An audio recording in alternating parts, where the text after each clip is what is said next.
Hey, what's going on, guys? Davin here, aka I'm So Fly, and today we're going to be starting a new series. I'm just for right now going to call it Let's Talk. And basically what I'm going to do is I'll just pick random subjects and try and keep them short and not get too not to be like too long of a conversation. And what I want to talk about today is the Xbox One backwards compatibility that they just announced a couple days ago at E3. But before we do that, I'm going to explain what's going on in this gameplay. So I was AFK for probably the first 3 minutes of the match, 4 minutes of the match. I think I was like using the restroom and I went and got a drink and like made a sandwich or something like that.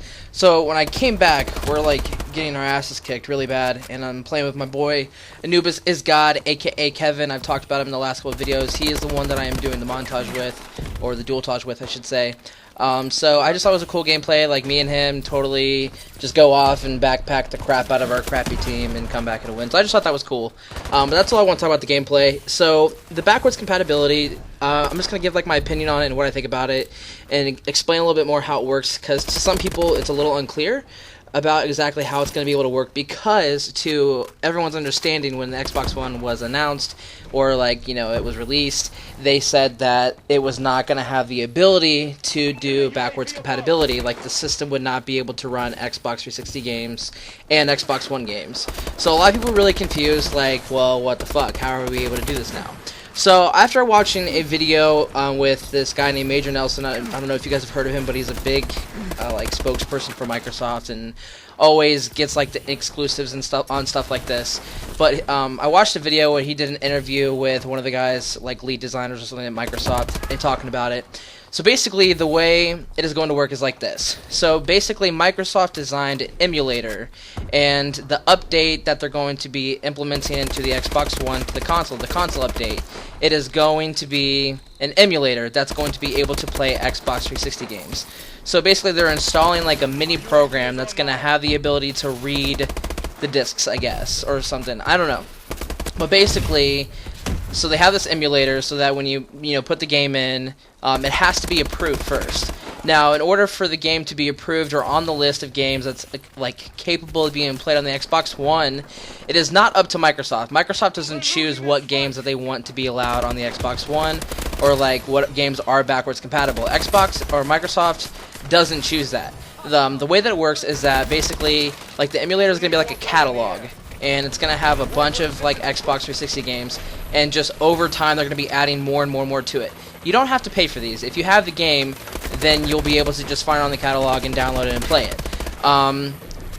But the way like the game list is going to be approved is that the actual developers of that game. So, for example, say Call of Duty, we'll use Infinity Ward or Activision. They are the ones who have to like give the approval that it's okay to put the game on the list or whatever to be available to play for backwards compatibility. Because the reason behind that is because they said because of copyright issues and because terms and stuff like that may have changed over the years. So basically, like, those companies have to come to Microsoft and say, hey, we agree to the terms, you can make our games, backward compatible for the, Xbox One players. So that's how it's going to work, and as of what they were saying is that until the holidays, up until, I think holidays, what they mean is July 4th or the 4th of July, that there's going to be up to 100 games available.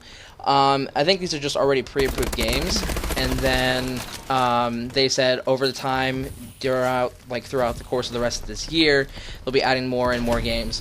So I hope I was able to clarify that for some of you guys. My words may be a little bit jumbled, but basically, they made an emulator, and it's going to be like an online catalog with games, and basically you're going to have to install the game and download the game free of charge. It's not a service you have to pay for. It's all going to be free, and basically over time more and more games will get added to the list. They're also going to be doing polls, taking polls on their Facebook and just on the internet in general, and to figure out what games to approve next. So I think it's a really great idea, and personally I'm really excited. I'm hoping to get some of my Xbox 360 arcade games that I have, and hopefully those will be able to get transferred over to the Xbox One. I think that'd be really sweet.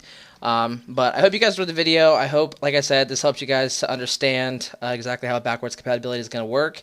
I'll have a new video out for you guys in a couple of days. I'm still working on this trailer. I'm trying to get a couple more clips. I want to make it about a minute and a half long, so that's the plan. And I'm also working on some designs for my shirt shop. I'm trying to come up with an actual shirt design, an actual hoodie design, but I do have snapbacks available, so if you guys want to go to my profile, you can check out the Spreadshirt link in the profile banner, and you can check those out and see if you'll be interested. But hope you guys enjoyed the video, and I'll talk to you guys in a couple of days. Take it easy, guys. Peace.